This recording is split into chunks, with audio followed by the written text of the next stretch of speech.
course, COVID-induced changes to society have been massive, and some have been, as it happens, positive from a greenhouse gas perspective, not from many others, but not all. So clearly we've had a major transition to home and flexible working, which we might expect might be maintained. Certainly we've had reduced business travel, in fact, reduced travel of all kinds. We might be seeing, if some of these changes are embed, changes to the economic geography of both the UK and the world. Obviously, there's been a shift to digital. Lots of things which involve physical movement of people and goods have shifted to involving digital interactions, which obviously has potentially quite major implications. Another more concrete one, which many of us are very familiar with, is the shift to home delivery from high street shopping. That's part of the digital transformation. Now things are coming to us.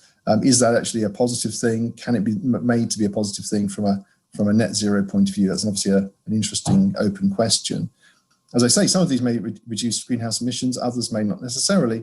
And an interesting challenge for us, a very important challenge, is how can a crisis help us build back better and build back greener? Next slide, please. The Paranor of Practice is one of the most robust generalizations in psychology and indeed beyond psychology. So if you look at the speed with which people roll cigars over a lifetime of cigar rolling in a Havana cigar factory, you find that they just get quicker and quicker in a steady way. And in fact, if you plot their behavior on the old log paper we might remember from school, you get a fairly straight line. A famous psychological observation was that this tends to be a straight line. So as you get more practice, you get quicker and quicker and quicker, even for something as repetitive and simple as apparently cigar rolling is. Similarly with arithmetic, second example there. Oh, sorry, not the next slide, please, quite yet.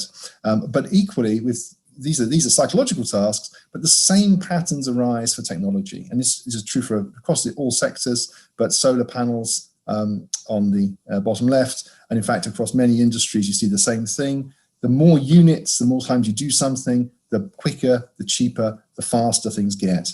So that will be true, of course, for the behaviours that we've engaged in switching to digital working, for example, in the COVID. All of these things are going to get easier and quicker for us. Next slide, please. The crucial point too is that when we make big changes in our lives, we might imagine that this would be awfully difficult for us to do. And the reason we think it's going to be very difficult is we compare the future life to our current life and think, wow, that's going to be very hard. It's not like the life I'm leading now.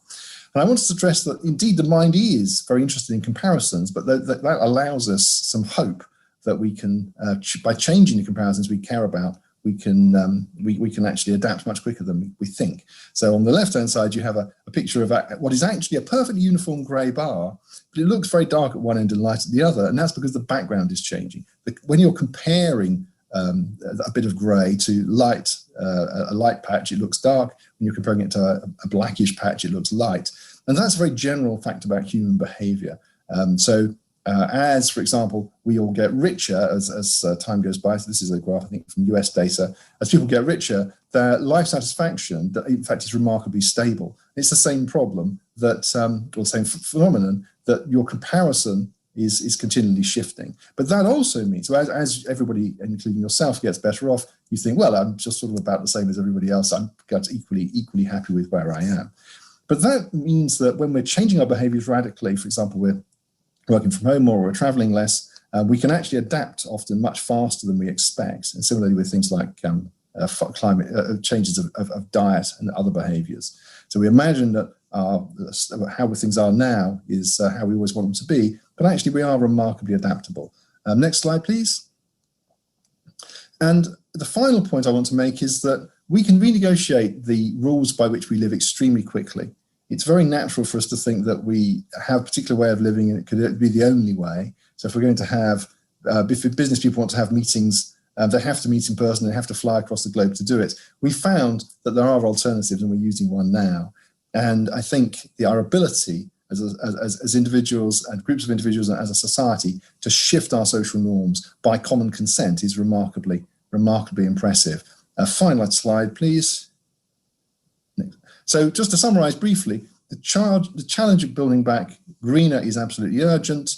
I think there are three principles, and clearly there are more that can help guide us. we have to remember we've been practicing lots of new behaviours. If they're greener behaviours, we want to encourage those. We want to see how much better we're getting at doing things in a new, more efficient, perhaps digital way, and we want to build on that. We don't want to lose it.